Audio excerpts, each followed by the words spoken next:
Félicitations à Isabelle Piette, dont la nouvelle Ce qu'on laisse derrière a remporté le prix Solaris. C'est la première fois qu'elle remporte ce prix et nous l'avons rencontrée pour avoir ses impressions.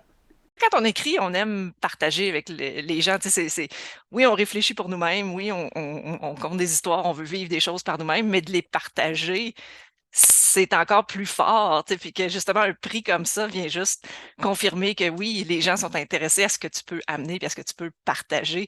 Puis c'est une espèce de reconnaissance là-dessus qui wow!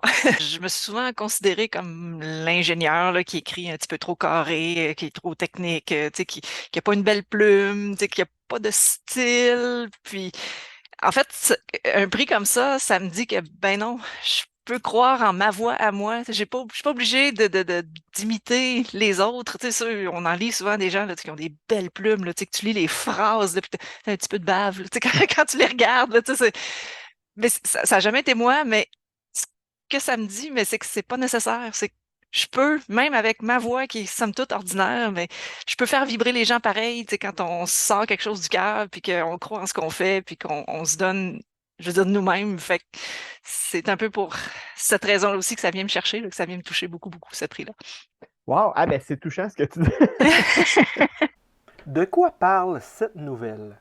C'est une technicienne de labo qui s'occupe d'intelligence artificielle, mais en fait, c'est des petites créatures, c'est des noyaux, en fait, c'est ce qui va devenir le système nerveux puis l'intelligence de vaisseau spatial.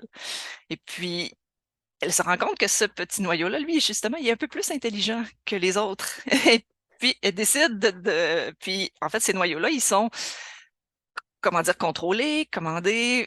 Puis elle se dit, ben non, il est trop intelligent, on peut pas lui faire ça. Fait qu'elle décide de vouloir le sauver. Pourquoi avoir choisi de parler de l'intelligence artificielle? Ben en fait, oui, c'est sûr que c'est dans l'air du temps, là, avec tous les outils qui se mettent à sortir, les gens se questionnent, les gens en ont peur. Mais comme je disais, je veux dire, moi, je suis assez vieille pour avoir vu l'arrivée de l'ordinateur. Puis on s'est tous posé les mêmes questions en se disant, ben, l'humain va être obsolète, ça va nous remplacer, c'est quoi cette affaire-là? C'est des machines qui vont gérer tout.